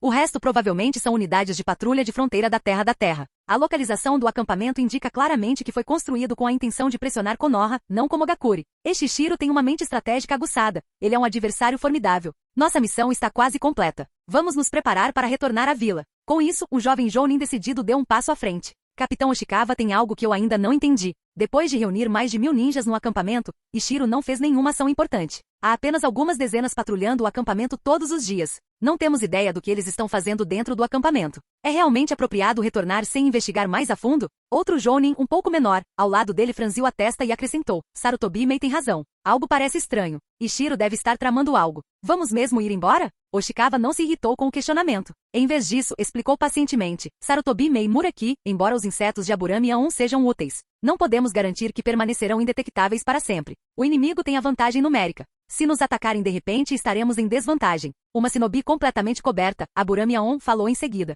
Exatamente. Nossos insetos não são infalíveis. E ultimamente tenho feito com que eles se aproximem bastante para observar os movimentos do Zanbu. Há uma boa chance de já termos sido descobertos. Talvez o inimigo esteja apenas esperando a oportunidade certa para agir. Ouvindo sua avaliação, Sarutobi e Muraki não insistiram mais no assunto. Vendo que todos estavam na mesma página, Oshikawa disse, ótimo, apaguei nossos rastros. Estamos voltando. Mas nesse momento a expressão de Aburame A1 mudou. Sua voz assumiu um tom urgente. Capitão Oshikawa, más notícias. Os ninjas do posto avançado estão a caminho, vindo direto para nós. O rosto de Oshikawa ficou sério. Você pode confirmar os números? Aon balançou a cabeça. Vai demorar um pouco. Meus Kikaishu não são tão rápidos em transmitir informações. Ela ficou em silêncio, sentindo através dos insetos. Após uma pausa, sua expressão ficou mais grave. Mais de 30 assinaturas de chakra. A maioria delas forte, provavelmente nível Jounin. Estão a apenas 2 quilômetros de distância. Oshikawa ficou chocado. Após um momento de reflexão, perguntou: temos inimigos atrás de nós? Aon congelou por um instante, então disse: nenhuma reação dos Kikaishu, nada até agora. Sem hesitar mais, Oshikawa deu suas ordens.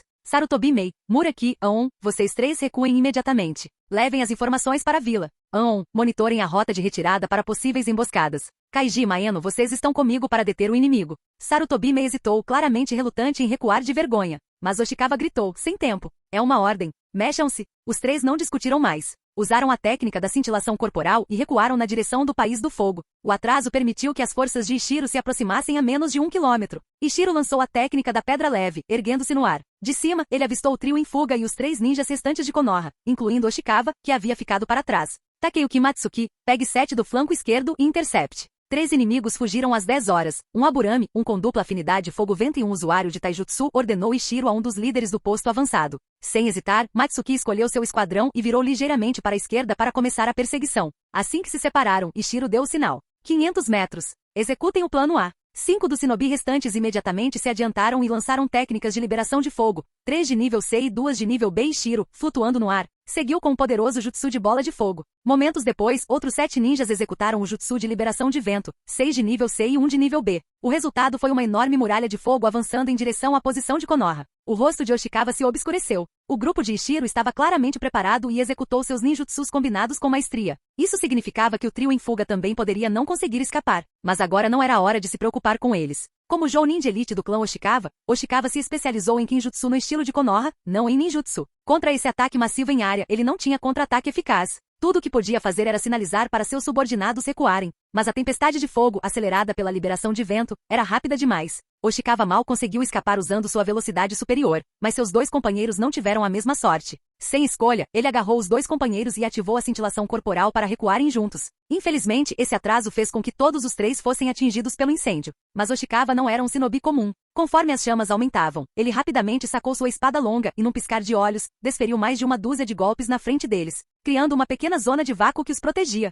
O vento cortante bloqueou a maior parte das chamas. Apenas pequenas queimaduras passaram, e quando o alcance do fogo chegou ao fim, os 3 conseguiram sobreviver. Observando de cima, Ishiro estalou a língua. Se os outros 3 não tivessem escapado, poderíamos ter derrubado pelo menos 2 com aquela onda. Reação rápida. Ishiro reconheceu interiormente, mas não parou. Assim que os ataques de liberação de fogo terminaram, ele começou a tecer selos de mão. Estava ansioso para testar seu novo jutsu, fio de pressão de água. A cerca de 50 metros de distância, um fio de água fino como uma navalha disparou em direção a Oshikawa. O Jounin de elite se esquivou com a cintilação corporal, mas Ishiro ajustou a trajetória no meio do voo. Essa pequena mudança de 50 metros moveu o fio de água mais de 1 metro lateralmente, quase cortando Oshikawa ao meio. Embora tenha se esquivado a tempo, sua coxa foi cortada. Seu companheiro próximo não reagiu rápido o suficiente e foi decepado na cintura. Ufa! Ishiro expirou. Embora parecesse simples, controlar um fio de água de 50 metros de comprimento exigia um controle de chakra enorme, algo que Ishiro não conseguiria fazer antes da descoberta. O custo de chakra era alto. A curta distância, cerca de 10 metros, custaria cerca de 7A. Mas a essa distância drenava cerca de 15A de chakra. Mesmo assim, valeu a pena. Aleijar a perna de um Jounin de elite de taijutsu e matar outro inimigo? Definitivamente uma boa troca. Com um único movimento, Ishiro cortou a chance de fuga deles. Sem demora, ordenou que suas tropas bombardeassem com ninjutsu de longo alcance. Oshikawa, ainda cambaleando e ferido, não teve tempo de lamentar a morte do companheiro. Viu as forças de Ishiro formando selos de mão mais uma vez. Ele cerrou os dentes e disse ao seu último subordinado: dispersem-se. Fujam. Com a lesão na perna, ele não conseguiu usar a cintilação corporal para escapar com seu companheiro de equipe. Mire no Jounin de elite ferido. Deixe o outro, Ishiro ordenou de cima. Ele formou selos rapidamente, mais rápido que qualquer outra pessoa, e liberou outro fio de pressão de água. O ataque parecia idêntico ao anterior. Oshikawa, que não tinha visto a sequência do selo antes, confundiu-a com o mesmo jutsu, lâmina de água. Sentindo a força do primeiro golpe, duvidou que conseguiria se esquivar a tempo com a perna machucada. Em vez de tentar, sacou a espada e cortou a linha de ataque. Droga! Ishiro respirou fundo. Era a primeira vez que alguém rompia seu fio de pressão de água. Ele não tinha visto o poder da espada com clareza durante o caos anterior. Agora ele entendia a força absoluta deste mestre da lâmina. Originalmente, o plano de contingência de Ishiro envolvia enfrentar os Jounin de elite em combate corpo a corpo caso o plano falhasse. Mas essa ideia agora estava morta. Se ele chegasse perto daquela lâmina, estaria morto em 3 movimentos. Subestimei os talentos do mundo, pensou Ishiro, abalado mas composto. Ele lançou outro fio de pressão de água, mas dessa vez suas forças usaram ninjutsu individual, abandonando ataques combinados que demoravam muito e davam tempo para os inimigos se aproximarem. O que se seguiu foi uma demonstração de esgrima aterrorizante. Oshikawa desviou onda após onda de jutsus de nível C e B com nada além de sua espada, revidando, mas sofrendo pouco dano real. Ainda assim, ele não conseguia ignorar os fios de pressão de água de Ishiro. Desviá-los exigia um momento para carregar. Uma esquiva mal cronometrada e uma onda de água de nível C o atingiu, desequilibrando. Ninguém ousou testar de perto o fio daquela lâmina. Sem precisar de ordens, todos permaneceram à distância lançando kunai, shuriken e ninjutsu. Incapaz de acompanhar, Oshikawa foi atingido repetidamente. Seu corpo foi dilacerado pela saraivada de tiros.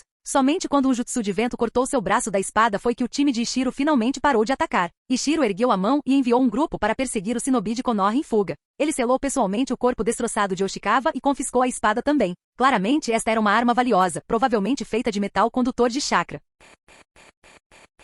Capítulo 119. As coisas correram relativamente bem do lado de Ishiro. Ele havia matado 2 pessoas, incluindo um Jounin de elite, e embora uma delas tivesse escapado com base na velocidade, Ishiro estava confiante de que seus subordinados conseguiriam capturá-la e terminar o trabalho. No entanto, as coisas do outro lado eram menos incertas. Após selar o cadáver de Oshikawa, Ishiro usou a técnica da pedra leve e voou na direção em que Sarutobi Mei havia fugido. Do ar, Ishiro tinha um amplo campo de visão. Não muito longe, avistou uma área queimada pelo jutsu de liberação de fogo. Ao chegar, encontrou seus subordinados limpando o campo de batalha. Ele rapidamente contou os números, ninguém havia morrido. Ótimo! Depois de verificar os ferimentos de 2 shinobi feridos, ele pediu um resumo do que havia acontecido. Acontece que Sarutobi Mei e seus companheiros não entraram em pânico durante a perseguição de Matsuki e os outros. Graças ao Kikaishu de Aburame e Aon, eles conseguiram escapar da emboscada dos outros 4 esquadrões Anbu. Sem conseguir interromper a retirada, Moto mudou seu foco para a perseguição direta. Nesse momento, Sarutobi Mei e Aon, ambos reconhecendo suas próprias limitações de velocidade, se ofereceram para ficar para trás e cobrir a retirada de Muraki, o Jounin focado em Taijutsu.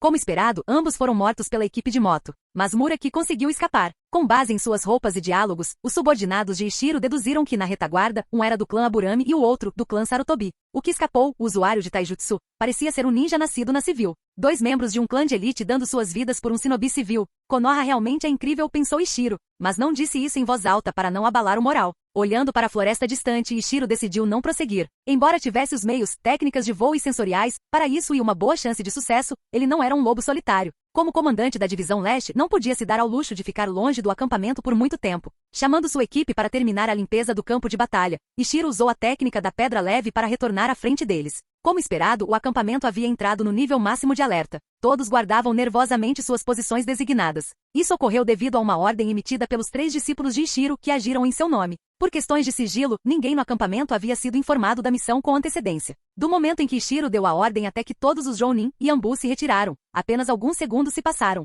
A maioria nem sequer percebeu o que havia acontecido antes do grupo de Ishiro desaparecer. Naturalmente, isso causou pânico. Felizmente, Ishiro havia combinado com seus 3 discípulos para assumir o comando temporário. Enquanto os outros ainda estavam confusos, eles rapidamente se mobilizaram e organizaram as defesas do acampamento. Quando Ishiro retornou, havia pouco tempo desde a partida. O acampamento ainda estava em alerta máximo, com as pessoas mantendo vigilância e discutindo a partida repentina de seu comandante. Voando abertamente, Ishiro não se preocupou em se esconder. Assim que retornou, foi avistado por todos no acampamento. Ao ver seu superior retornar, a ansiedade de todos diminuiu. Alguns Chunin veteranos que já haviam servido como instrutores, rapidamente se aproximaram para perguntar o que havia acontecido. Compreendendo a preocupação deles e percebendo que aquela havia sido uma grande vitória, Ishiro decidiu estabilizar o moral anunciando primeiro que a operação havia sido um sucesso. Em seguida, pediu que aguardassem o retorno do restante da equipe antes de compartilhar o relatório completo. Não demorou muito para que o resto dos Jounin e Anbu retornassem. Ishiro informou pessoalmente a todos sobre os detalhes da missão, dando ênfase especial ao efeito devastador do ataque inicial combinado de ninjutsu.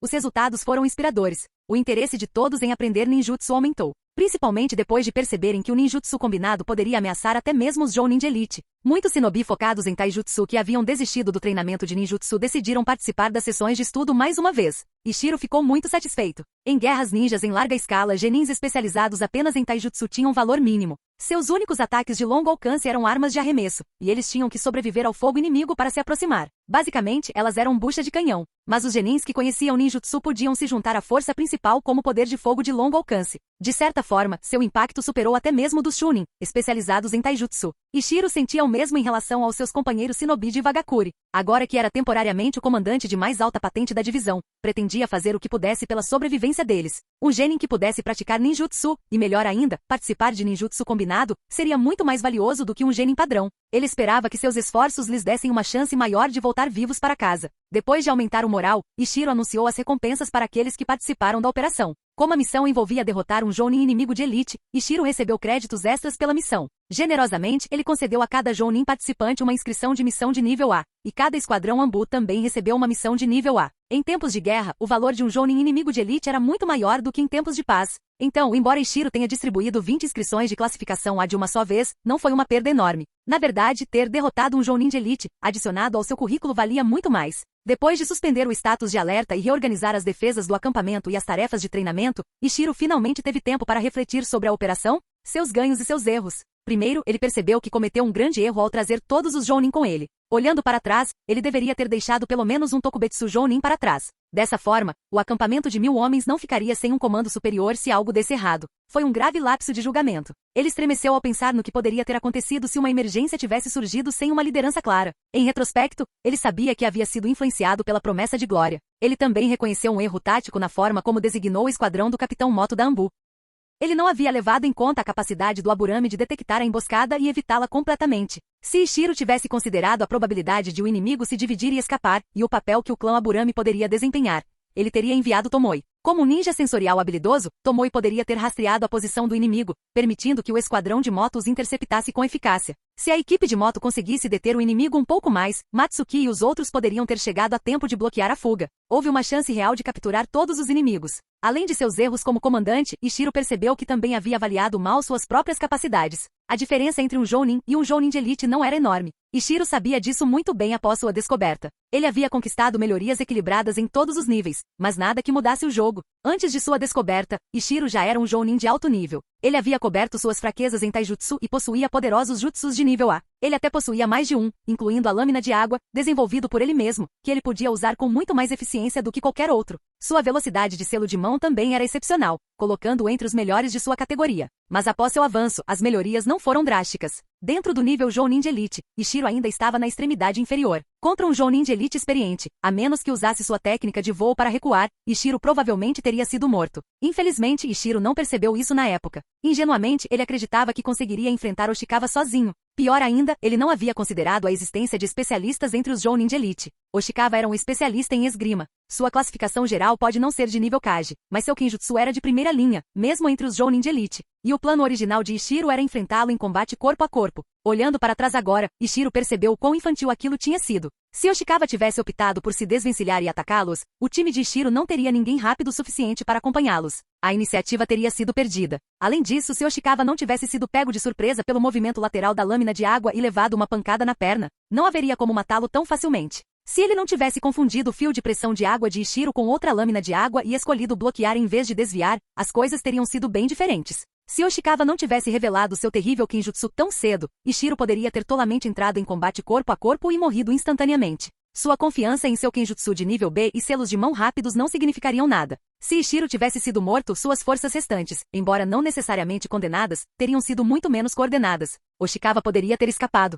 Felizmente, depois de ser humilhado pela lâmina de Oshikawa, Ishiro finalmente recalibrou sua autoavaliação. Sua força atual excedia a de um Jounin padrão, mal alcançando o nível de Jounin de elite. Mas entre os Jounin de elite, além de sua velocidade de selo, suas vantagens desapareceram. Na verdade, o que antes eram suas fraquezas remendadas agora apareciam novamente sob a pressão de um especialista em combate corpo a corpo. Isso era de se esperar.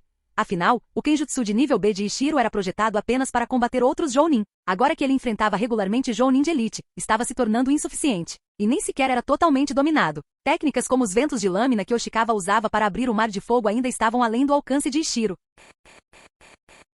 Capítulo 120. Após refletir sobre a batalha, Ishiro teve uma compreensão mais clara de sua própria força. Ele então começou a analisar como se aprimorar de forma direcionada. Antes de tudo, Ishiro precisava reforçar seus pontos fortes naturais. Caso contrário, ele permaneceria medíocre entre os Jounin de elite. E do começo ao fim, Ishiro tinha apenas um verdadeiro talento, sua imensa força mental. Com essa energia mental superior, Ishiro possuía um controle de chakra muito além da maioria dos shinobi. O maior benefício que isso lhe trouxe foi sua velocidade excepcional no selo de mão. Ishiro decidiu aprimorar ainda mais essa vantagem. ela se tornaria o foco central de seu treinamento futuro. Ele também precisava acelerar seu treinamento de liberação da Terra e começar a praticar a fusão de chakras o mais rápido possível. Com isso em mente, Ishiro revisou sua programação de treinamento, condicionamento físico básico pela manhã e à noite, prática de selos de mão no final da manhã, e treinamento de liberação da Terra à tarde. Após definir seus próprios objetivos, Ishiro voltou sua atenção para o acampamento. Percebeu que o clima entre as tropas havia mudado um pouco em comparação a antes. Originalmente, os cerca de 1000 shinobi da patrulha de fronteira que ele havia reunido nunca tinham vivenciado a guerra em primeira mão. Eles apenas ouviram histórias sobre sua brutalidade e, portanto, no fundo, estavam nervosos e inseguros quanto ao conflito iminente. Mas depois desse primeiro compromisso, a ansiedade deles diminuiu bastante. Havia 2 motivos para isso. Primeiro, a Divisão Leste havia alcançado uma vitória clara. Embora isso não pudesse ser considerado uma batalha real, havia elevado muito moral. Segundo, Ishiro generosamente recompensou todos os esquadrões Jounin e Anbu participantes com créditos de missão de classificação A. Todos sabiam o valor de uma missão de nível A. As ações involuntárias de Ishiro criaram uma ilusão, a de que participar da guerra renderia altos retornos. Antes, eles lutavam pela aldeia. Agora tinham um motivo a mais, lutar por si mesmos. Ishiro também notou mudanças em seus 3 discípulos. Após observação cuidadosa, ele passou a compreender as emoções complexas por trás de suas expressões. Como todos os outros, eles não tinham mais medo da guerra. Mas ao mesmo tempo estavam visivelmente decepcionados com sua própria impotência. Apesar da vitória, tudo que Ishiro lhes pedirá era que transmitissem uma ordem, uma tarefa que qualquer um poderia ter feito. Isso os deixou um tanto desanimados. Perceberam o quanto ainda tinham que percorrer. Seu professor nem sequer havia considerado levá-los ao campo de batalha. Vendo isso, Ishiro caminhou até os 3 discípulos que estavam treinando intensamente e disse: certo, descansem um pouco. Venham aqui, vou contar em detalhes como foi nossa missão. Ishiro já havia resumido a batalha para todo o acampamento, mas a explicação fora elaborada para elevar o moral e promover a importância do ninjutsu combinado. Ela fora pouco detalhada e focada principalmente na vitória e na eficácia das técnicas combinadas. Agora, com seus alunos, Ishiro se aprofundou ainda mais. Partiu do momento em que descobriu o inimigo e explicou todo o seu processo de pensamento, como planejou a estratégia e como os eventos se desenrolaram. Ele descreveu a batalha em detalhes vívidos, chegando ao ponto de destrinchar todos os jutsus que viu. Dedicou atenção especial à explicação do impacto da esgrima de Yoshikawa. Depois de ouvir o relato completo, o desânimo do trio finalmente desapareceu, substituído por uma motivação renovada, agora que eles tinham um objetivo claro. Tomou e percebeu o quão importantes eram as técnicas sensoriais. Kageyama readquiriu conhecimento sobre a incrível versatilidade do ninjutsu por meio da narrativa de Ishiro. Mas o mais afetado foi Kawakita. Depois de ouvir sobre Yoshikawa cortando jutsus de nível B e C com sua lâmina, ele não conseguia parar de visualizar isso em sua cabeça. Ao ver o garoto tão cativado, Ishiro ficou um pouco sem palavras. Ele não vai começar a idolatrar os ninjas de Konoha agora, vai? Provavelmente não. Mas se Kawakita tivesse testemunhado a esgrima de Yoshikawa com os próprios olhos, talvez tivesse aprendido ainda mais. Isso deu a Ishiro uma ideia. Nos próximos dias, ele enviaria um esquadrão Anbu de volta à vila para solicitar alguns jutsus de nível B. Eram jutsus que vários de seus Jounin e Anbu haviam pedido para trocar. Como comandante interino, parte do trabalho de Ishiro era cuidar da logística de suas tropas. Mas a vila só permitia que shinobi da linha de frente trocassem por jutsus de nível B ou C. Não era que a vila estivesse sendo mesquinha, era uma medida de segurança. Qualquer jutsu de nível A ou superior precisava ser selado com uma técnica de bloqueio de memória. Sem ela, havia o risco de vazamento de segredos. Mesmo para jutsus de nível B, era necessária a aprovação da liderança da aldeia. Cada aplicação de jutsu de nível B tinha que ser vinculada a um indivíduo específico. A aprovação dependia do mérito que a pessoa acumulasse. Normalmente a divisão leste não se classificaria, mas depois de matar um Jounin de elite de Konoha, se Ishiro devolvesse o corpo e as informações fossem confirmadas, havia uma boa chance de a vila aprovar algumas trocas de jutsus de nível B. Ishiro planejava aproveitar a oportunidade para conseguir um para Kawakita. Mais especificamente, ele queria um genjutsu que pudesse inspirá-lo. A ideia dele era se inspirar na maneira como Uchiha Itachi usou Tsukuyomi em Sasuke, colocando Kawakita em um cenário de genjutsu que o ajudaria a internalizar a lição. É claro que com a habilidade atual de genjutsu de Ishiro e as técnicas disponíveis de Vagakuri, ele não poderia esperar replicar algo tão extremo quanto Tsukuyomi.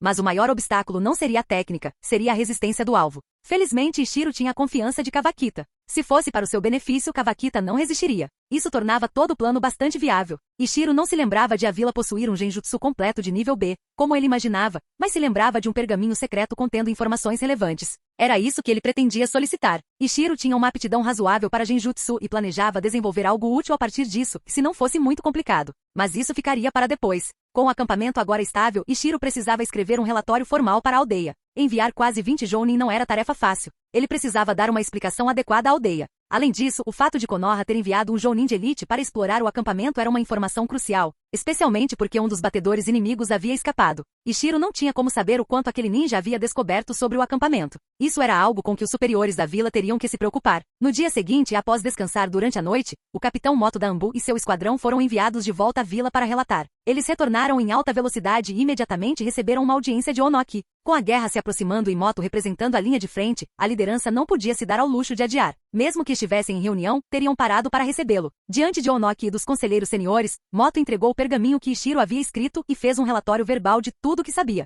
Como Moto não estava no comando e o relatório escrito de Ishiro era extremamente detalhado, ele foi dispensado rapidamente para que a liderança pudesse retomar a reunião. O conselheiro Saka, sendo o comandante oficial da divisão oriental, embora ainda não destacado, era o superior teórico de Ishiro. Onoki primeiro pediu sua opinião. Saka refletiu por um momento e então disse: os preparativos de guerra de Suna estão quase completos. Eu planejava enviar Koruja e Kitsushi para a frente oriental em breve. Mas, dada a situação, isso pode não ser mais necessário. Ishiro se saiu bem. Que ele continue supervisionando a divisão oriental. Onoki assentiu. Concordo. Ishiro demonstrou grande consciência estratégica. Achávamos que ele teria dificuldades em seu primeiro comando sobre 1000 ninjas, mas claramente o subestimamos. Um conselheiro idoso interveio, de fato. O mais importante é que ele aprenda com os erros e os corrija. Ele ainda é jovem. Cometer alguns erros agora é aceitável. Quando amadurecer um pouco mais, ele poderá carregar o nosso fardo. Onoki piscou. Você está sugerindo? O conselheiro mais velho sorriu. Estamos ficando velhos. Nossa resistência não é mais a mesma. Depois desta guerra, deveríamos nos retirar e deixar a geração mais jovem assumir. Outro conselheiro mais velho assentiu com um sorriso.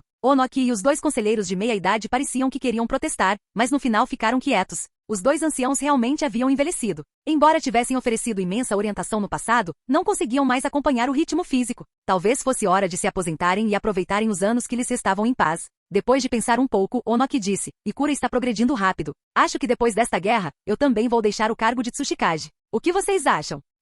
Todos ficaram atonitos. Não esperavam que Onoki dissesse algo assim. Saka foi o primeiro a expressar sua preocupação. Não é um pouco cedo demais para entregar as coisas a alguém tão jovem? Onoki balançou a cabeça. Éramos tão jovens quando nos destacamos. Tínhamos nossos veteranos para nos guiar. Podemos fazer o mesmo por Ikura. Suas palavras levaram os conselheiros de volta aos dias angustiantes da primeira grande guerra ninja. Naquela época, o segundo Tsuchikage Mu havia morrido em batalha. E Vagakuri ficou sem líder. Onoki, o jovem discípulo de Mu, já havia alcançado a força de um Kage. Então, em um momento de crise, ele foi escolhido como terceiro Tsuchikage. A aldeia estava cheia de inquietação, preocupada que ele fosse muito jovem e inexperiente, e que não seria capaz de deter os inimigos ou levar o país à estabilidade. Mas esses temores eram infundados. Sob a liderança de Onoki, o país da terra havia superado sua era mais difícil. Após uma pausa, Onoki disse: no fim das contas, o poder é o que importa para o shinobi. Eu me levantei jovem e pretendo renunciar quando meu corpo decair, passando a tocha para a próxima geração de prodígios. Assim, outras nações sempre verão Iwagakure como forte e próspera. Ninguém ousará nos menosprezar. Os conselheiros refletiram e por fim concordaram.